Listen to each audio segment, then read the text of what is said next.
अस्सलाम वालेकुम नाजरीन, आप देख रहे हैं प्रोग्राम बाखबर और मैं हूं सलमा कौसर। आज आपको बाखबर रखने के फराइज मुझ पर हैं। नाजरीन, सबसे पहले आज के प्रोग्राम में हम बात करने वाले हैं इदारों के वकार और उनकी इज्जत व तकरीम से मुतालिक।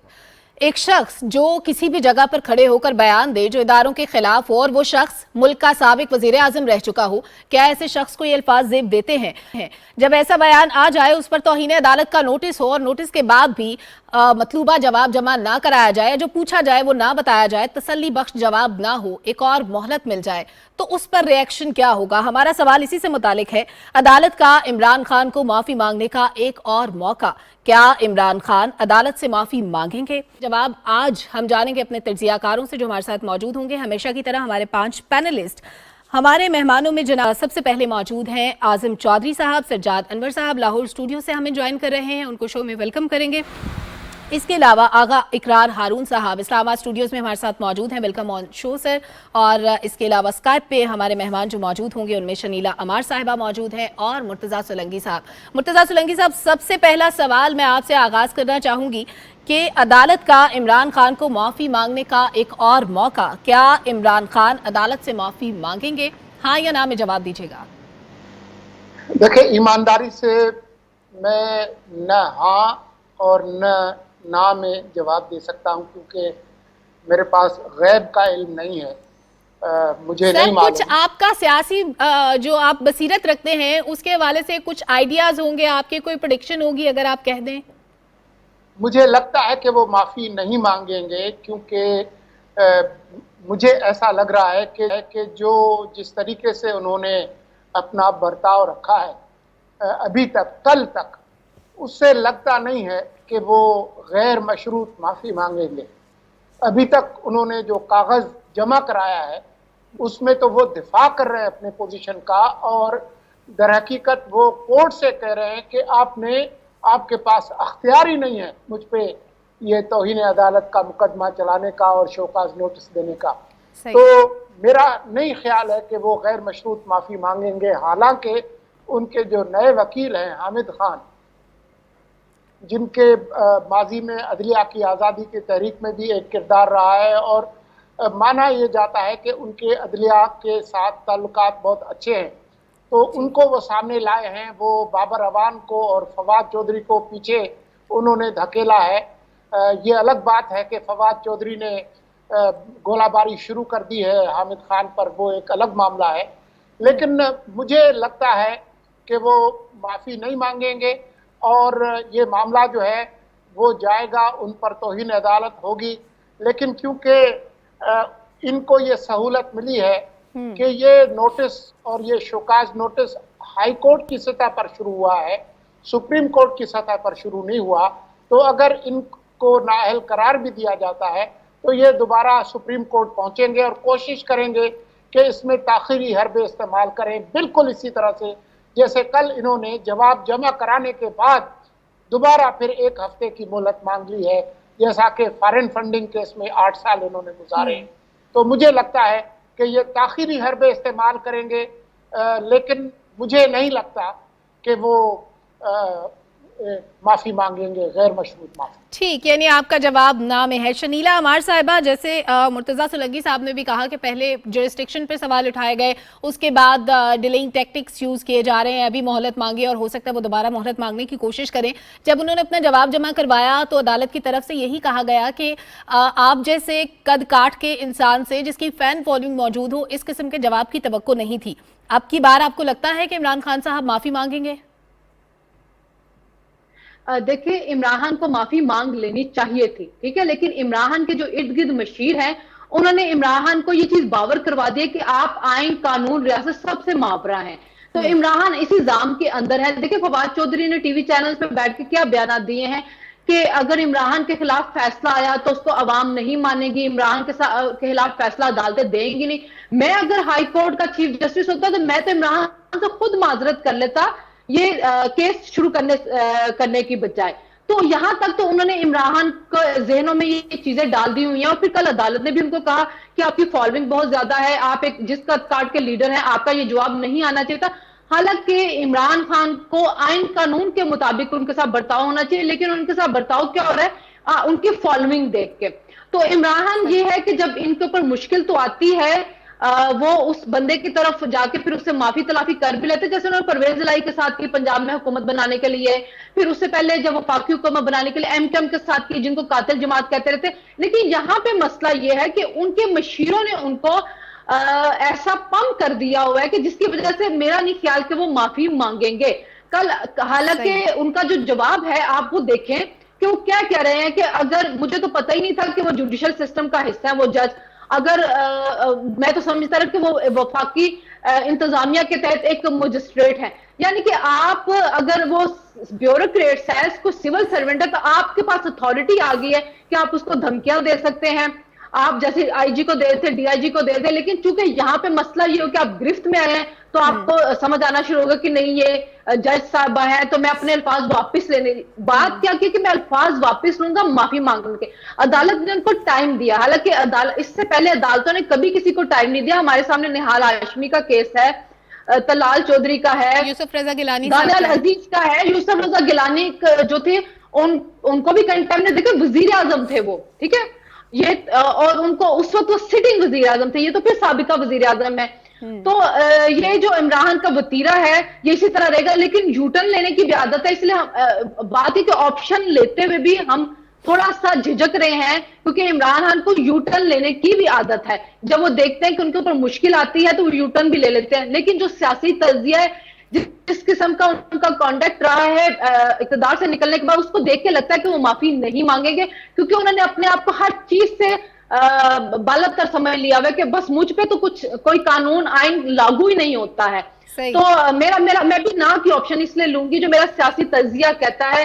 लेकिन 7 दिन है, देखना यह है कि 7 दिन के अंदर कोई प्रेशर भी उनके ऊपर उनके लॉयर की तरफ से भी आता है, क्योंकि हामिद खान जो है वो हमेशा बीच का रास्ता निकालने की कोशिश करते हैं। वो हमें 2013 में भी नजर आया था, जब इमरान इलेक्शन हारे थे तो उन्होंने इफ्तिखार चौधरी के ऊपर इल्जाम लगाना शुरू कर दिया था कि जो आपके आरोस थे, जो जुडिशल सिस्टम से गए थे, इन्होंने धांधली करके, और चीफ जस्टिस ने मेरे खिलाफ धांधली करवा के मुझे ये इलेक्शन हरवाया था।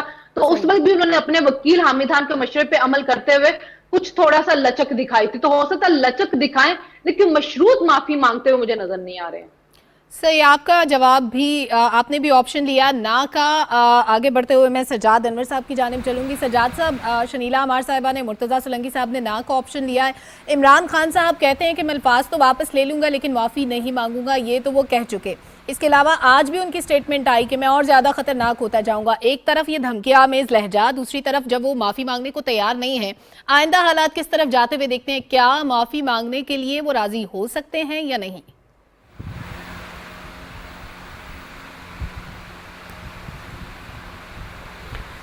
देखें, मैं तो समझता हूं कि वो माफ़ी मांगेंगे। इमरान खान साहब के बारे में कहा जाता है कि डट के खड़ा है कप्तान। उसने अपना जो जवाब जमा करवाया है उसमें पहले कदम का एक रिट्रीट किया है कि जी मैं अपने लफ्ज़ वापस लेना चाहता हूं या मैं वापस लेता हूं। सही। और उसके साथ साथ ये भी एक बहुत बड़ा रिट्रीट था कि वो बाबर अवान को या फवाद चौधरी की बजाय हामिद खान, जो कि उनकी पॉलिसीज़ पे क्रिटिसाइज़ करते रहे, उनको अपना वो वकील लेकर आए। और फिर जब उन्होंने, अदालत अभी शुरू नहीं हुई थी, तो अदालत से पहले जब जर्नलिस्ट ने उनसे कुछ सवाल पूछे तो उन्होंने मतीउल्लाह जान के सवाल पर कि क्या माफ़ी मांगेंगे या नहीं, तो उन्होंने कहा मुझे मशवरा दो कि मुझे क्या करना चाहिए।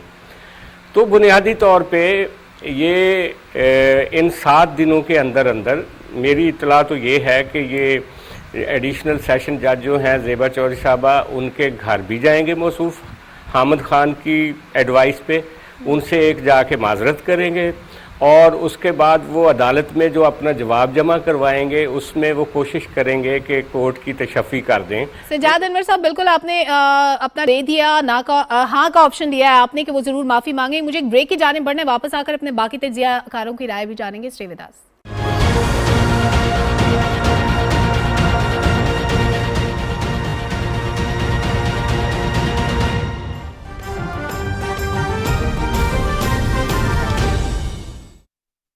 अल्लाहु अकबर, अल्लाहु अकबर, अल्लाहु